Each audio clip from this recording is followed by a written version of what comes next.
கருட தேச நேயர்களுக்கு அன்பு வணக்கம். நான் உங்கள் பரிமளா செல்வமணி.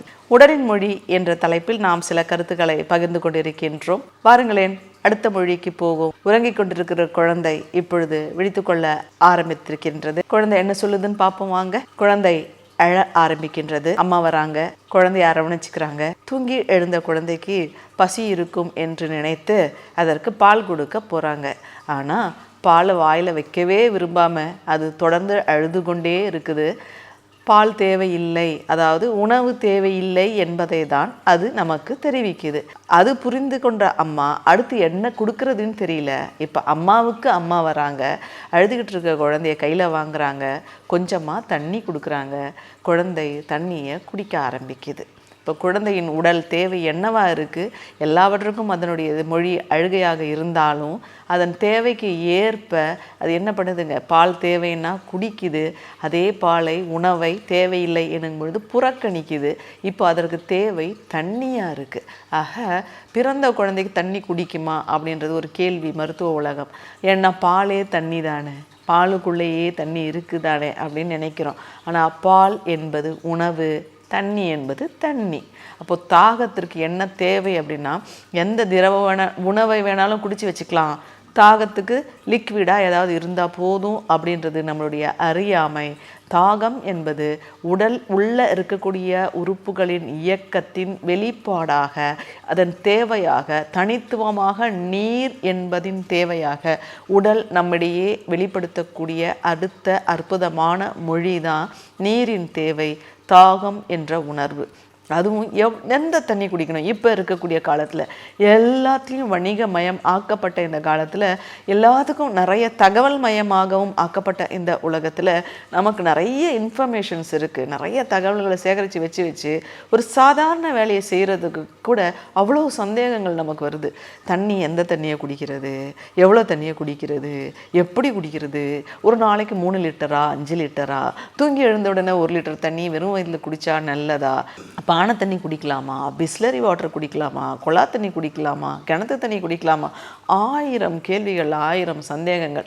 இதுக்குள்ள தண்ணி குடிக்கிறது நேரம் எங்கே? அப்படி தண்ணியே குடிக்க மறந்து போய் இருக்கக்கூடிய அவலங்கள். இப்படி தான் நம்ம வாழ்க்கையை நாமளே இடியாப்ப சிக்கலாக தேவையில்லாமல் மாற்றி வைத்து கொண்டிருக்கிறோம். இப்போ இந்த உடல் அந்த குழந்தைக்கு என்ன சொல்லிச்சு?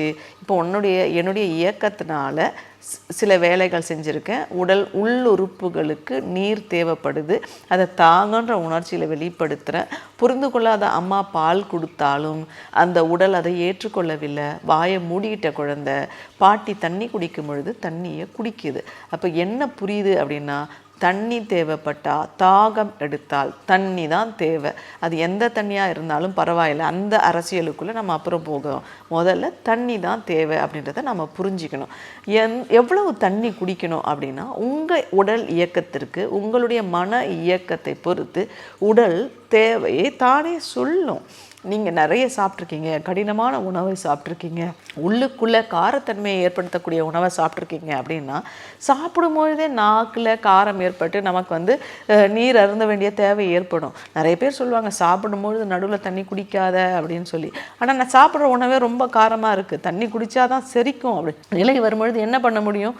தண்ணி குடிச்சு தான் ஆகணும். அப்போ நாம் உணவை உட்கொள்ள ஆரம்பிக்கும் பொழுது வேணால் அதில் கவனமாக இருக்கலாமே தவிர, சாப்பிடும் பொழுது நமக்கு நீர் தேவைப்பட்டிருந்தால் அதை கண்டிப்பாக தவிர்க்க முடியாமல் நாம் என்ன பண்ண வேண்டியிருக்குங்க, தண்ணி குடிச்சு தான் ஆகணும் அப்படின்ற நிலைக்கு வரும். இப்போ எவ்வளவு தண்ணி கொடுக்கலாம் அப்படின்றதையும் அகெயின் நம்மளுடைய உடம்பு தான் தீர்மானிக்குது. எவ்வளவு தேவை, இதனுடைய மன இயக்கம், இதனுடைய உடல் இயக்கத்தினால இந்த உடம்புக்கு எவ்வளவு நீர் தேவை என்பதை அது தீர்மானிக்குது. நம்ம உடம்புல 5 லிட்டர் தண்ணி இருக்குது அப்படின்னு, நீர் அதாவது ரத்தம் இருக்குது அப்படின்றத சொல்கிறோம். இந்த 5 லிட்டருக்கு மேலே கூடுதா அப்படின்னா நிச்சயமாக அது அதிகரிப்பது இல்லை. அதே போல தான் அதற்கு எவ்வளவு நீரின் தேவை இருக்கிறதோ அவ்வளவு அளவுக்கான தாகம் இருக்கும். இப்போ நீங்கள் அந்த அளவை கவனித்து போதுமான அளவுக்கு தண்ணி குடிக்கலாம். என்ன முறையில் குடிக்கலாம் அப்படின்னு கேட்டால், ரொம்ப நீங்கள் கவனித்து பார்த்தீங்கன்னா, நீங்கள் தாகத்தை புறக்கணிச்சிக்கிட்டே இருக்கீங்க அப்படின்னு சொல்லும் பொழுது உங்கள் உதடுகள் உலர்ந்து போய் உதட்டிலேயே வறட்சி தன்மையை தெரியக்கூடும். அதாவது நம்முடைய உள்ளுறுப்பான மண்ணீரலின் வெளிப்புற உறுப்பாக நாம் உதடுகளை எடுத்துக்கொண்டால் அங்கே இரத்த உற்பத்தி செய்யக்கூடிய பிரதானமான ஒரு உறுப்பு. அந்த உற்பத்தி செய்து கொண்டிருக்க அந்த இயக்கம் நடந்து கொண்டிருக்கக்கூடிய வேளையில் அதனுடைய நீரின் வெளிப்பாட்டை, நீர் தேவையின் வெளிப்பாட்டை வெளிப்படுத்தும் போது புறக்கணிப்பதனால உதடுகளே காய்ந்து உலர்ந்து போகிற அளவுக்கு நம்ம போகிறோம். அப்படின்ற பொழுது நீரை உதடுகளில் பட்டு உதடு குளிர்ச்சி அடைந்து நாவில் பட்டு தொண்டையில் பட்டு அப்படியே உணவு பாதை வழியாக அந்த நீர் எல்லா இடத்தையும் தொட்டு செல்கிற மாதிரி நீரை நாம் உட்கொள்ள வேண்டும். அதனால தான் நீரை உண் அப்படின்னு சொல்கிறாங்க. சரிங்களா? நீரை உண் அப்படின்னா சாப்பாடு சாப்பிடும்பொழுது அது எப்படி இத்தனை உறுப்புகளையும் தொட்டு செல்கிறதோ அந்த விதத்தில் அதனுடைய பேசேஜ் இருக்கணும். அப்போ இதில் பெஸ்ட்டு மெத்தட் என்ன நீங்கள் பாருங்கள். சப்பி குடிக்கிறது அப்படின்னு சொல்கிற நம்முடைய உதடுகள் நீரில் நினைந்து அப்படியே நாக்கில் பட்டு தொண்டையில் போகிற அளவு தான். இப்போ எவ்வளவு குடிக்கணும் அப்படின்னும் பொழுது அகைன் நம்ம உடம்பு நம்மளுடைய தாகத்தின் தேவை அதுவே சொல்லணும் போதும் அப்படின்னு சொல்லி. இப்போ போதும் அப்படின்ற அளவுக்கு தான் குடிக்கணுமே தவிர ஒரு நாளைக்கு நான் குறைந்தபட்சம் 3 லிட்டரிலிருந்து 5 லிட்டர் நீர் அருந்த வேண்டும் அப்படின்னலாம் ஒரு கணக்கு எடுத்துக்கிட்டு தண்ணி கையிலேயே தூக்கிக்கிட்டு சுற்றிக்கிட்டு இருந்தோம்னா தன் தேவைக்கு அதிகமாக எந்த ஒன்றையும் இந்த உடம்பு உள்ளுக்குள்ளே வச்சுக்காது அப்படின்றதையும் சேர்த்து நம்ம புரிஞ்சிக்க வேண்டிய அவசியத்துக்கு போகிறோம். அது நம்மளுடைய சிறுநீரகத்தின் மூலமாக வெளியேற்றதான் செய்யும். அதாவது தேவையே இல்லாமல் சிறுநீரகத்தை தேவைக்கு அதிகமாக வேலை செய்ய வைக்கிறோன்றதை நம்ம சேர்ந்து புரிஞ்சிக்கணும். அப்போ தேவையான அளவிற்கு நீர் அருந்தினால் போதும். ஒரு சின்ன உதாரணம் பார்க்கலாம் பாருங்கள். ஒரு பெரிய கட்டிட நிறுவனம், சரிங்களா? அதில் ஒரு என்ஜினியர் இருக்கார்.